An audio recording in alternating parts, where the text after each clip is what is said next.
Quinta corsa, bel confronto per soggetti di 4 anni, vincitori di almeno 12.000 euro in carriera, un mini gran premio. L'1 Eliseana, Antonio Di Nardo, 2 Everything B, Alessandro Gocciadoro, 3 Enoch, Marco Stefani, 4 Eleonor Di Poggio, Giampaolo Minnucci, 5 Elleboro DR, Pietro Gubellini, 6 Estasi Dino, Carmine Piscuoglio. Start prende velocità, problemi per Elleboro DR, con molta cautela Estasi Dino. Partiti, ed è velocissima Eleonor Di Poggio che prende l'iniziativa su Enoch, poi Everything B, quindi Eliseana. Lungo la prima piegata Eleonor Di Poggio si staglia in evidenza su Enoch che la segue, poi Everything B, Eliseana, Estasi Dino insegue Elleboro DR. 13,9 il lancio siderale, vista la pista lavata dalla pioggia di Eleonor Di Poggio che guida il gruppo. Everything B avanza all'esterno, va a puntare su Eleonor.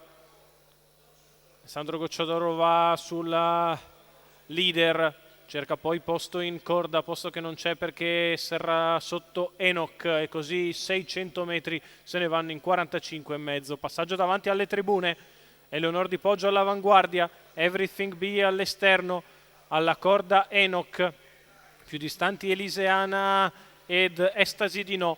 Quando siamo a un giro dalla conclusione, 59,8 per la metà gara, Eleonor Di Poggio continua in evidenza.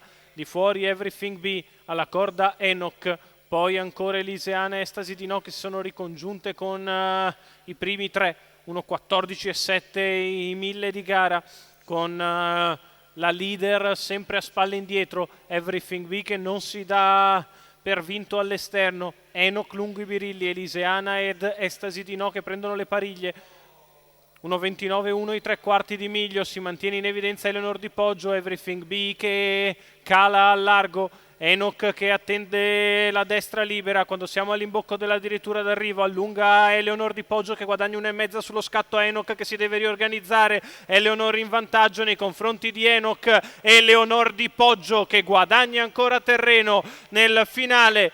Enoch prova a rinvenire, ma Eleonor Di Poggio vince comoda. Enoch è secondo, al terzo Estasi Dino, 1,13,1, 28,6 ancora da arrivare.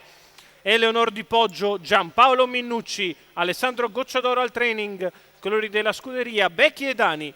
Vittoria in coast to coast per la figlia di Trixton e Upland Kronos in bello stile, rivista nel miglior assetto Eleonor Di Poggio. Vince netta, il netto favorito Enoch è secondo, al terzo Estasi Dino.